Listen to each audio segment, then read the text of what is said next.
அனைவருக்கும் ஐயப்பனின் அன்பான வணக்கங்கள் நண்பர்களே. இன்றைக்கி நம்ம என்ன பதிவு பார்க்க போகிறோன்னா, முருகப்பெருமானின் பரிபூர்ண அருள் கிடைக்க நம்ம என்ன செய்யணும். நம்ம இதை முழுசாக தெரிஞ்சுட்டு முன்னாடி நம்ம சேனலை லைக் பண்ணுங்கள், ஷேர் பண்ணுங்கள், கமெண்ட் பண்ணுங்கள், மறக்காமல் சப்ஸ்கிரைப் பட்டன் அழுத்தி பக்கத்தில் உள்ள பெல் சிம்பிளை கிளிக் பண்ணி ஆல் என்ற நோட்டிஃபிகேஷன் கிளிக் பண்ணிங்க.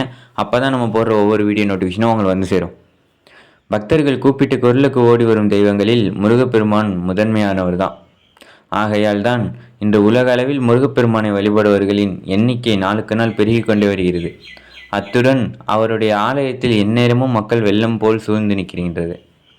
அத்தகைய சக்தி வாய்ந்த முருகப்பெருமானை நாம் வழிபடுவதற்கு அவரின் கருணை வேண்டும். அப்படி வழிபடுவதோடு நம்முடைய வாழ்க்கையில் உள்ள துன்பங்கள் எல்லாம் நீங்கவும் முருகப்பெருமானின் அருளாசியை பெறவும் முருகனின் அற்புதமான இந்த மந்திரத்தை சொன்னால் போதும். முருகனின் அருள் ஆசி பெற மந்திரம் நீங்கள் தினமும் ஜபிக்கலாம். தினமும் காலையில் எழுந்தவுடன் முருகனின் இந்த 3 வரி மந்திரத்தை சொல்லி தொடங்குங்கள். அன்றைய நாள் உங்களுக்கு சிறப்பானதாக அமையும். நீங்கள் செய்ய விரும்பும் காரியங்கள் அனைத்தும் தடையில்லாமல் நடப்பதோடு வருமானமும் தடையில்லாமல் வரும். வேலும் மயிலும் சேவலும் துணை என்ற இந்த மந்திரத்தை காலையில் கண் விழிக்கும் போது இந்த மந்திரத்தை சொல்லிய பிறகு படுக்கையை விட்டு எழுங்கள். அதன் பிறகு நேரம் கிடைக்கும் போதெல்லாம் சொல்லுங்கள். ஒரு நாளில் எத்தனை முறை வேண்டுமானாலும் சொல்லலாம்.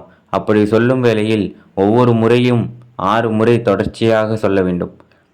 இத்துடன் செவ்வாய்க்கிழமையில் முருகர் வழிபாட்டை தொடர்ந்து செய்து வாருங்கள். செவ்வாய்க்கிழமையில் காலை 6 to 7 செவ்வாய் வரையில் இந்த பூஜையை செய்ய வேண்டும். அதற்கு முதலில் பூஜை அறையில் நட்சத்திர கோலம் போட்டு அதில் 6 வெற்றிலை அதன் மேல் அகல் வைத்து நெய் தீபம் ஏற்ற வேண்டும்.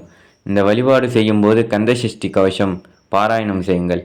முருகனின் இந்த மந்திரையும் வழிபாட்டையும் தொடர்ந்து செய்து வருவோரின் வாழ்க்கை நினைத்து பார்க்க முடியாத அளவு மாறும் என்பதில் சந்தேகமே இல்லை.